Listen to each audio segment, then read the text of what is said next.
राजलदेसर जिला सतर्कता समिति में हुई शिकायत पर समिति के अध्यक्ष जिला कलेक्टर डॉक्टर अभिषेक सुराणा ने राजलदेसर अधिशासी अधिकारी को 3 दिन में शिकायत का समाधान कर सूचित करने के आदेश प्राप्त हुए। जानकारी के मुताबिक शिकायत दीनदयाल पुत्र राधेश्याम सोनी निवासी रतनगढ़ की ओर से दी गई, जिसमें उल्लेख किया गया कि हमारी वार्ड क्रमांक 3 आथुणा कुएं के पास खरीदशुदा जमीन है, जिस पर पारिक सेवा समिति के मंत्री मंगलचंद पांड्या पुत्र महालचंद व भागीरथ पारिक पुत्र हनुमान मल आदि व्यक्तियों ने प्रार्थी की जमीन पर नाजायज अतिक्रमण कर बिना नगरपालिका की सहमति व अन्य सह मालिकों की अनुमति बिना अवैध रूप से 6 दुकानों का निर्माण करवा लिया। नगरपालिका को बार बार अवगत करवाने पर भी कोई कार्रवाई नहीं की गई, जिस कारण मुझे न्याय हेतु जिला कलेक्टर महोदय के पास उपस्थित होना पड़ा, जिस पर आज दीनदयाल सोनी ने व्यक्तिगत अधिशासी अधिकारी नगरपालिका राजलदेसर के समक्ष उपस्थित होकर भी प्रार्थना पत्र पेश किया, जिस पर अधिशासी अधिकारी कुंदन देथा ने बताया कि जिला कलेक्टर महोदय से प्राप्त पत्र में अवैध निर्माण की शिकायत है, जिस पर कार्रवाई की जाएगी। दीनदयाल सोनी ने बताया कि वार्ड क्रमांक 3 आथुणा कुएं के पास हमारी खरीदशुदा जमीन है, जिस पर पारिक सेवा समिति के पदाधिकारी मंगतमल पांड्या व भागीरथ पारिक ने कब्जा कर अवैध रूप से वाणिज्यिक दुकानें बना ली है, जिसकी बार बार नगरपालिका राजलदेसर में शिकायत की गई, जिस पर नगरपालिका की ओर से कोई कार्रवाई नहीं की गई, जिससे दुखी होकर मैंने जिला कलेक्ट्रेट महोदय से न्याय हेतु गुहार लगाई, जिस पर 3 दिन में कार्रवाई का आश्वासन मिला है। 3 दिन में कार्रवाई नहीं होती है तो न्याय के लिए संघर्ष जारी रहेगा।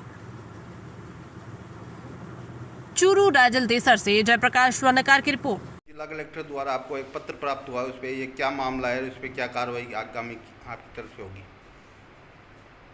आपसी भाईचारे का तो अन्य कारण बताएं और अवैध निर्माण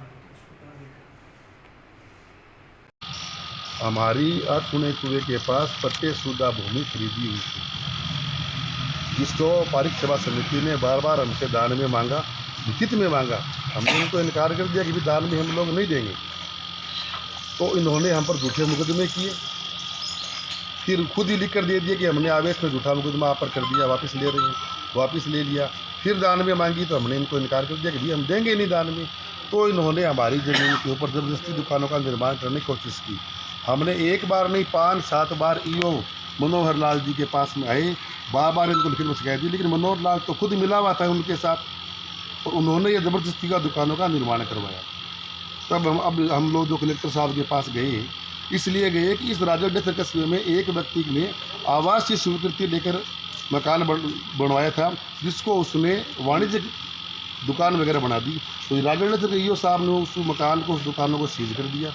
तब हम वहाँ गए थे कलेक्टर साहब, छोटी सी बात पर जब आप सीज कर सकते हो तो हमारी तो बहुत बड़ी बात है, इसको भी आप सीज करवाओ। तो अतिरिक्त जिला कलेक्टर महोदय ने जो निर्देश दिया है वो हम लेकर के इनके पास आए हैं कि 3 दिन का आपको समय दिया गया है, जो उचित कार्रवाई बनती है वो आप करें।